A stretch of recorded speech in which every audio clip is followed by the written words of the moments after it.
For anyone who doesn't know, I'm Dr. Michael Toomey. I am a medical director here at the St. Alphonsus Health Alliance, which is our clinically integrated network here. And I'm a family medicine doctor by trade. I've enjoyed doing that since about 2014 when I graduated medical school. So about 10 years now. Exciting. Uh, I'm really excited to talk about annual wellness visits because it's honestly a sore point for me, where as a provider, I would struggle with these. And I think we can do them a little bit better and we can have a little bit of a discourse about, hey, how do we do this in a way that's both helpful to the patient and to our clinics? Because we've struggled with this. It's just a lot at times. So great way to get started.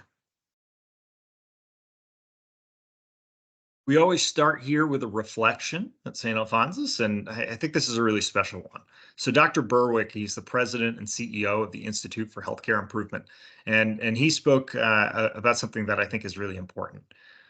The names of the patients whose lives we save can never be known. Our contribution will be what did not happen to them. And though they are unknown, we will know that the mothers and fathers are at graduations and weddings that they would have missed, that grandchildren will know grandparents they might never have known. Holidays will be taken, work completed, books read, and symphonies heard, and gardens tended that, without our work, would never have been.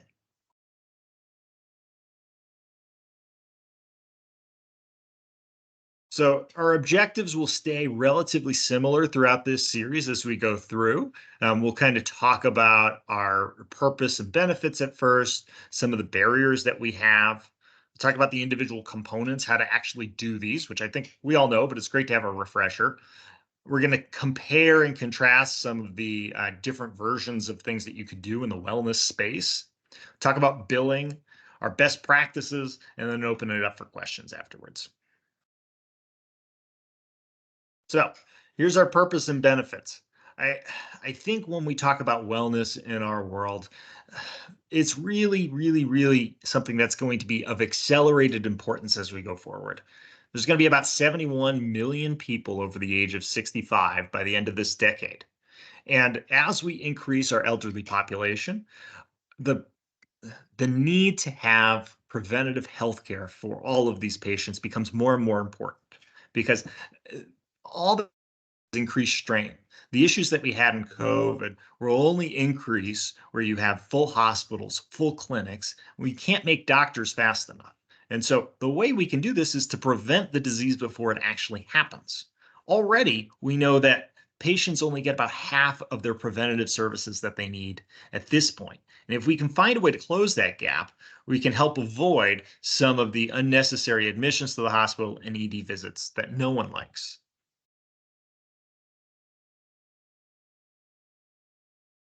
All right, guys. All right. So when we talk about what's the best way to treat a disease, I think all providers can sit here and say the best way is before the disease is actually present. And if we can find a way to treat it at that point or prevent it by treating their obesity to help prevent diabetes in the first place, that will make the biggest difference in someone's life. That's also the hardest time to intervene because there's the least motivation to do so, and we have the least time to go over it. We are always, as providers, handling downstream effects. I see someone when essentially they are at their sickest, and I'm putting out the fire. And that's not ideal. Ideally, I'm treating it before the disease is evident, and I'm catching it ahead of time so that it doesn't have time to take effect. And then, unfortunately, really, we're dealing with that third bullet point over on this side before the established disease has made its maximalist impact, right? I know they have diabetes. I know it's uncontrolled. I'm hoping that they don't lose a foot, that they don't have some cardiovascular disease, some poor outcome from it. Ideally, my healthcare includes both emotional and physical care. Ideally, it's personalized and it's not just cookie cutter. And the reality is that if we're able to find a way of doing this preventative care better, that's going to prepare us for value-based healthcare the best. Right now in a fee-for-service world, you are rewarded for taking care of really sick patients and having them continue to be sick. But that's not the best way to do healthcare. We should be all in the same boat trying to make sure that we keep people as healthy as possible for as long as possible with as low cost as possible. So when we talk about the overall benefits of an annual wellness visit, there's a ton of them. I'd like to highlight a few of them that some are obvious, some are a little less. They do improve quality outcomes because this is your one time where you have dedicated to talk about colonoscopies and mammograms and screening for mental health. It does improve revenue capture. These are really well paid visits. And that's pretty darn awesome because not often does something be well paid for a family medicine perspective, and it decreases total cost of care. Those two items are married together, which is a really cool partnership between us and insurance companies that really doesn't often happen. And I think something that we should talk about more, but isn't, is it's dedicated time for someone to update the medical record. How often do we have problem lists that are 30 times long and they're never cleaned up because I don't have time to do that? Oftentimes, I don't know who the specialist is. I know they're seeing a cardiologist, but heck if I know who it is. And then their medications. Most of the time, medication list is wrong. And if you actually went to their house or they came and brought you their medications, you need to update your list. So this is a really cool opportunity for us to gather all these data points and make sure that we're taking best care of the patient so that when we see them, it's actually efficient. I don't have to look back in the chart to figure out what do the specialists last do. I have it all right there at my fingertips. From a clinician standpoint, I think we spoke just about kind of making sure that we have that updated chart, but it's a time also to have shared decision making. I can sit here and say this is what's recommended, but to make that fit what the patient actually wants and needs, I think that's an important part of what we do in family medicine. In addition, obviously, a good wellness exam has team support. It's not just on you. If you were the only one doing the wellness, not only does it take too long, but you're not going to do as good of a job because you have to deal with the 500 other problems that the patient brings as well. So making sure that this is a team-based approach is the best practice, certainly. Now, what are our obstacles? I mean, from my view, I used to hate it that a patient would come in, the MA would be in there for 20 minutes of my 40-minute visit, and then I would be stuck with all these chronic problems and the wellness, and it wasn't documented in the chart. It'd be an empty chart when I came in, right? And it was a piece of paper that I'd have to translate or transcribe. The patients were dissatisfied because it took a while, and I wasn't really sure what to code sometimes. And I would feel guilty that, like, well, I addressed these chronic problems and I don't really want to bill this 99213 or 99214 on top of the wellness, but maybe I should because I actually spent that time. And so I kind of wondered, is it necessary? Am I spinning my wheels for this? And the patients have the same issues, right? They feel like they were asked a million questions and no one touched them at all. And no one addressed my labs that I had done beforehand. And did I waste my time? So, how do we kind of marry this with what we know is that wellness is reduced total cost of care, that they're good for the patient because we actually went over all of these things that the patient might need for cancer screening and had time to talk about their vaccines? This is kind of a disconnect, right? So, let's talk about our components of the visit and how we individually do these things. When we talk about the first wellness visit that's available to Medicare patients, it's that welcome to Medicare visit, otherwise known as the initial preventative physical exam. And this can be a little confusing with the terminology. So I'd like to call it the welcome to Medicare visit, but the preventative physical exam kind of tells you a little bit something that you're able to do a physical exam here. It's not the full head to toe, but you can do a focused exam. The major difference between this and your 55-year-old physicals that you have done is that you're still reviewing the functional ability and the level of safety. So you're doing the hearing, you're doing the fall risk, the home, the IADLs.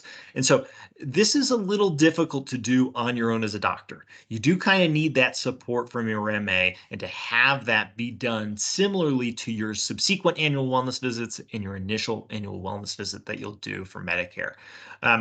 The other thing to note is, of course, that you can do an EKG here, right? It's not required, but it's definitely an option, and you should be offering it to patients. So this has to be done by a physician or APP. It's different from some of the other ones. And I'll say that's in part because of the EKG component. In addition, you don't have to fully create that 10-year schedule that you will later. There's no deductible or copay for this visit. And the lab tests are something I'd like to highlight because this follows through with all of them. You can order them, but if the patient gets them done on that date of service, it may not be covered. And so you have to be a little bit worried about, are they going to be required to have a copay for those lab tests? If you're just doing the wellness, right, and you're expecting this to be a totally free visit, have them come back at a later date. When we're talking about your initial and subsequent visits for annual wellnesses, theoretically, no one's supposed to touch the patient. I mean, I guess you might touch them while you're doing their hearing test or something like that, but there's no physical exam, certainly not a head-to-toe physical exam either. You are screening for cognitive impairment. That's kind of one of the add-ons in comparison to the Welcome to Medicare one. And you're making that 5 to 10-year screening schedule, which the patient has to go home with. So you could send that by mail, you could have them access it on MyChart, but they do have to have access to it. That's one of the most important components of it. I will note that you do not have to actually be a physician, nurse practitioner, or PA to do one of these visits. Nurses can do these visits and theoretically bill and get credit for them in your clinic. Pharmacists could as well. In fact, an MA who's supervised by a provider could do this as well. So this is something where if you're just doing the wellness visit, it doesn't even need a physician. Now, most providers would sit here and say, I really want to be involved with the care of my patients when we're talking about this, right? I want them to be able to see me and ask their questions. And that's great, but we do have to be careful about where we're spending and focusing most of our time and being respectful that, yes, I can do this wellness, but if I'm entering in items outside of that, I really want to make sure that I'm dedicating time to those chronic care areas, making sure I'm documenting them, and then also billing for them because that's outside of what the annual wellness is supposed to be.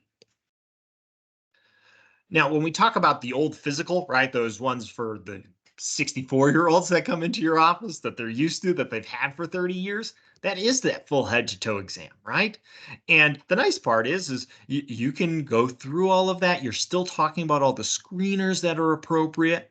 But the reality is you're not doing as much as the annual wellness visit because you're not screening for memory loss. You're not screening for the ADLs and doing the hearing tests and things of that nature. And I think the biggest component is that we have actually no idea if this is going to be covered. So Medicare, straight Medicare will not cover this.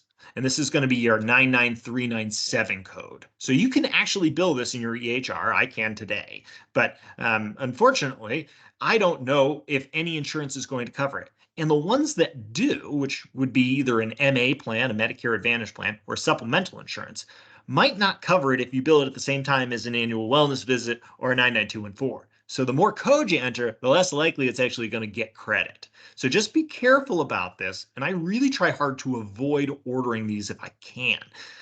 Where this comes up the most is someone comes in, they're 72, and they say, I want a physical. I haven't had it in a year. Okay, great. I didn't book you for that. I don't have the time to do that, but I'm going to at least just go over all the cancer screenings, all of the wellness areas that I normally do and get that updated, and I'll drop on a code. I know I didn't do all the components of an annual wellness visit for Medicare, but maybe I can capture it with this code. That's great and dandy, but you might have done all that work and actually not gotten any revenue for it from a clinic standpoint, and your RVUs might not count to do that. So do that with care, put it that way. Then the last part is something that I think creates the most consternation here amongst the physician community. It's the chronic condition visit. What I mean by that is addressing all of the chronic conditions. You've heard from people like me and other administrators that this is the wellness. We got to review every single chronic problem that has ever happened with the patient right here. And there's a reason for that. It's because when we're talking about these value-based care contracts, we have to find a way to document how sick the patients are. If we are accurately documenting how sick the patients are, we're capturing those chronic diagnoses at least once a year.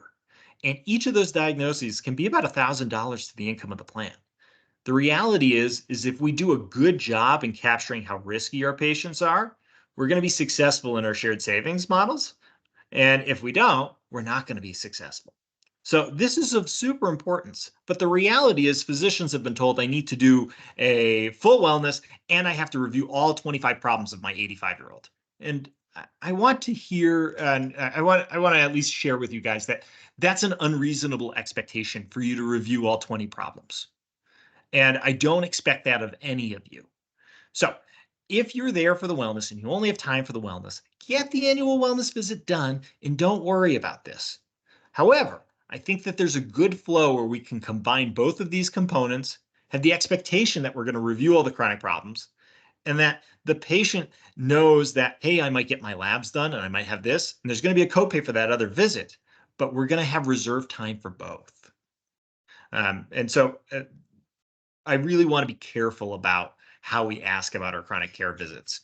In addition, if you're on Epic, the great part is you have a best practice advisory, which has the most important conditions to code, right? You don't have to do all 20 because not all 20 officially count from a coding perspective for the risk of the patient. But you might not know which ones you've documented on this year or which ones matter. And I don't expect you to memorize that by any means. So if you're in Epic, follow that best practice advisory. It's the best place where you're going to be able to notice those codes and get the most important ones in the chart. You no longer have to put information in the HPI and in the physical exam and then in the problem list. It just has that sentence in the problem list where it's like followed by our cardiology specialist. They're on a beta blocker. It's well managed. It's all we need, which is really wonderful. If you don't have Epic, then that's where I want to really engage you with your administrators to try to get some sort of a pre-visit planning in place. If you can have those codes in front of you, you know which ones are the biggest ones to highlight.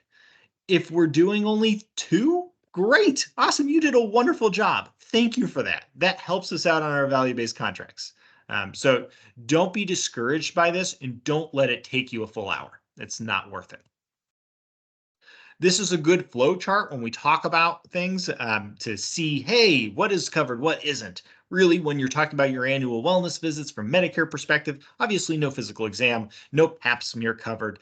We're not supposed to be discussing those chronic conditions, so that's not covered in a pure wellness exam, right? You can do them virtually. You do not have to do them face to face. So if that's a way that you can get more people in and to get things moving in the right direction from a wellness standpoint, let's use that. Make sure we're doing it. The biggest, kind of knock against a yearly preventative exam that we used to do is that we don't know if it's going to get credit. We don't know if we're going to bill for it. All right. So let's talk about RVUs for a hot second here. And that's going to be down at the bottom. So if we're comparing your 99397 plus a 99214, we get 3.92 RVUs, which is pretty good. Similar RVUs when we're talking about our initial annual wellness visit or subsequent annual wellness visit. And again, we don't actually know if we're going to get credit for either the 2.0 or the 1.92 when we build them together. And there's no way for me to tell you that even if you gave me the insurance. However, looking at these, if you can get essentially two 99214s in 40 minutes, you're doing a wonderful job. Man, you do that in an hour, you're doing a wonderful job. If we're looking for a way to boost the RVU performance, this is a great way if you can combine that chronic care visit and the annual wellness visit and do it in a time efficient manner, right? And we know that the annual wellness visit is more comprehensive. So I think overall, if we have a choice, we want to choose column A. We do not want to choose column B because of a couple different reasons. In addition, from a head-to-toe examination standpoint, we have learned over the last few years that they don't reduce morbidity or mortality. So we should really be decreasing the amount of asymptomatic screening examinations that we're doing. That makes sense. I don't know of anyone that I've done their reflexes on and I've caught a systemic disease just from a screening physical examination. And so they have low specificity overall. This makes sense to me. And I would imagine we might see some changes for our younger wellness checkups as we go forward in time. One other thing to note, some of us have rewards essentially for doing annual wellness visits. I think those are great, and it helps encourage us all to be on the same page. Your E&M codes of the 99387 and 97 do not count towards those codes. So you will not get credit for an annual wellness if you bill that. If you bill the regular Medicare annual wellness G code, you will get credit for it. In addition, our healthcare like our insurances don't give the network bonuses for those codes either. So want to make sure that we know that we're not officially going to get credit for them if we just bill that. So what should we do for 2024? Really encourage you to do as many annual wellness visits as you can. I think that overall that's going to contribute to better care for your patients. In addition, you're going to hit some payer incentives, and that's going to increase the revenue to both yourself and to your clinic. In addition, when you can, do that chronic care visit. Review the few chronic problems that you can during that time. Understanding that that's contributing to the minimum visits a year that you probably would want when you're seeing someone with diabetes or hypertension or COPD. And it's going to help with our gap closure, right? That's going to help document how risky this patient is. It's going to help contribute to the income to the health insurance plan so that when they go to the hospital or they need case management or they need pharmacy assistance because there are more complicated patients, we have the funds to actually take care of them. Let's talk about billing for a minute here. So busy slides. Don't memorize these. Nothing like that. This is for reference later if you want. Most important one is probably the ECG codes. So that if you are reading and interpreting that EKG yourself, you are doing the G0403. If you are just doing the tracing and sending it off to a cardiologist to read, G0404. So if you've got favorites in your little preference list, I'd probably put one or both of those depending on what you do. If you're at an FQHC, theoretically, you have a different G code. However, I don't want you to worry about that. Your coders will catch you on the backside, and that is an easy fix that just kind of flows through. So don't worry about that specific G code if you're in an FQHC. Of note, you don't need a specific diagnosis code. It can be under any diagnosis code. So I usually just pick wellness. And then, of course, Part B will cover an IPPE when done by a physician, PA, or nurse practitioner. This is not, no RN can do this, no MA, no pharmacist can do this one. Whereas that is different for our annual wellness visit. Both the initial, the G0438, and the subsequent, anyone can actually do this. I could have a team of nurses that just goes through and does that, but they can't take care of any of the chronic conditions, and they're not you. So I think it's important to make sure we know those limitations. These can be done virtually, of course, and I can certainly say that, with that 25 modifier, you can put other significant evaluations like the 99214s. Okay. The other thing that I would be remiss if we didn't talk about is advanced care planning.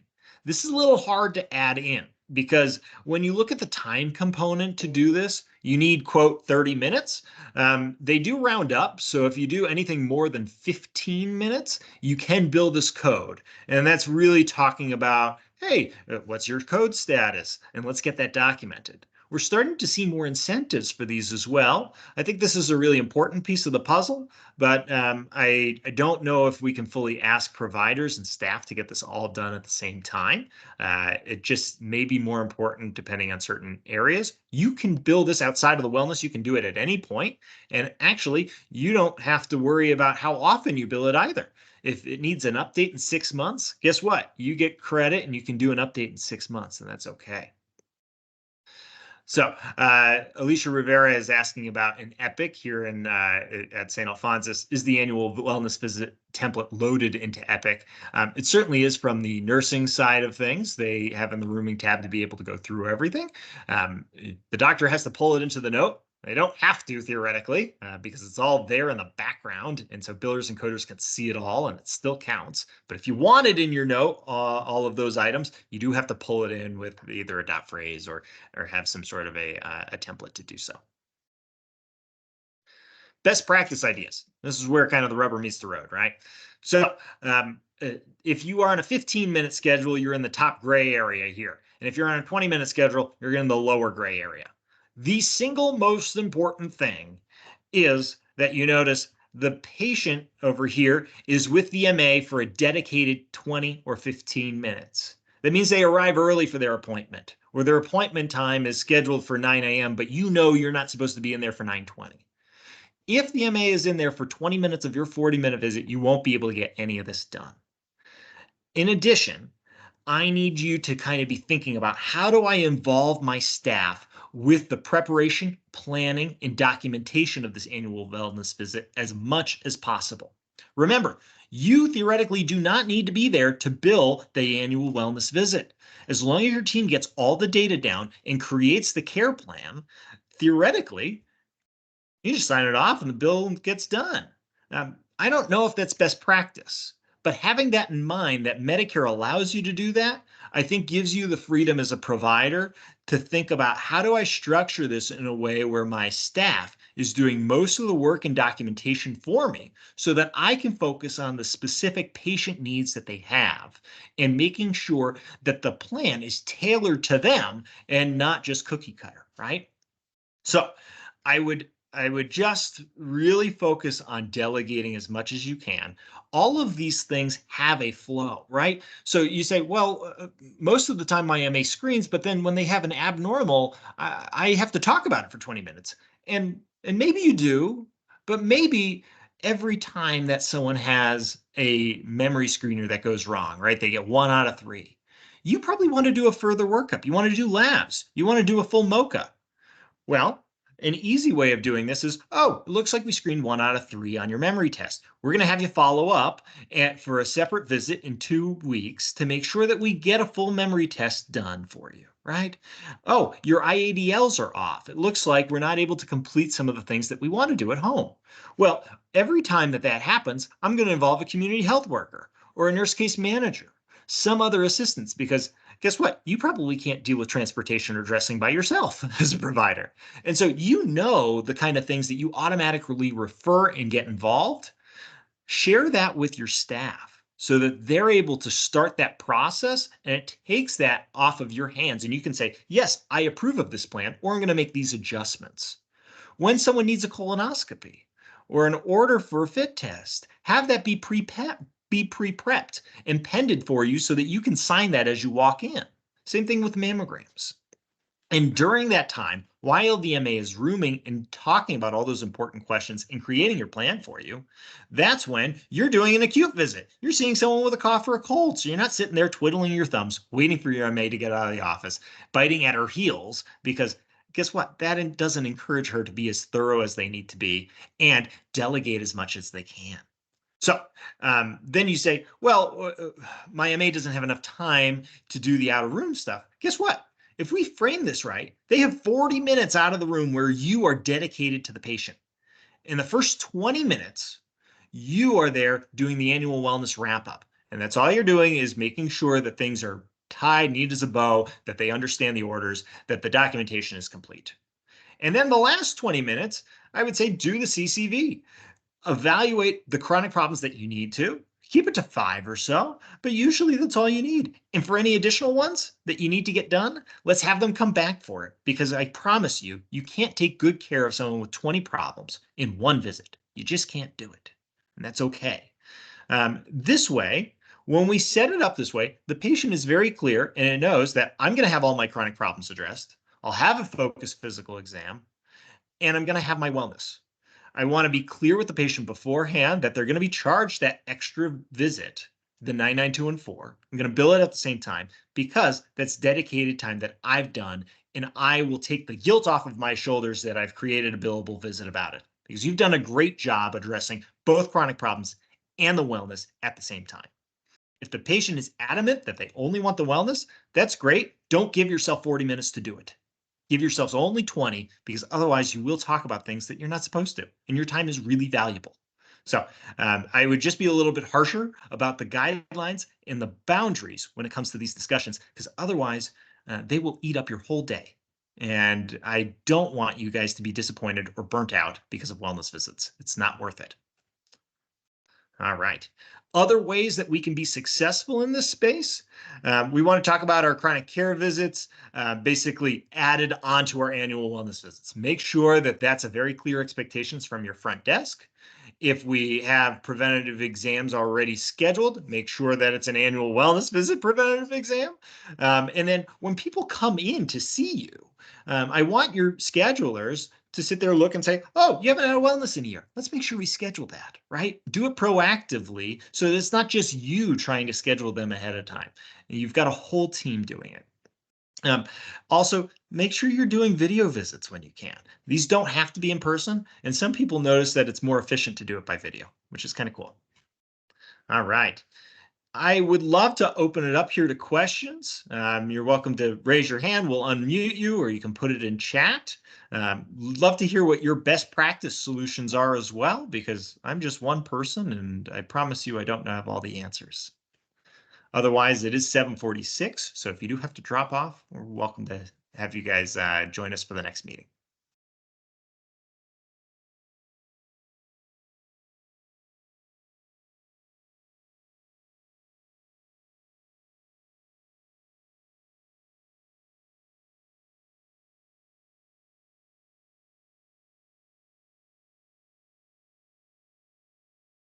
Another good question from Alicia.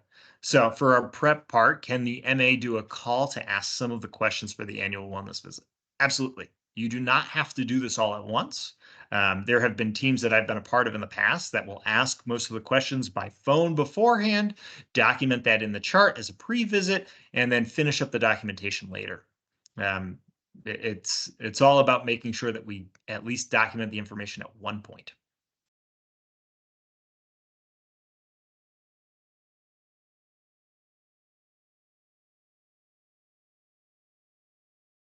All right. Well, thank you everyone for your time today. Our next one will be about well child visits and immunizations, and we'll move on to other value-based topics as well. We're going to keep it at the same time unless I hear differently, but we're welcome to hear feedback about what works best for you. And of course, if you do have questions, feel free to reach me at any point.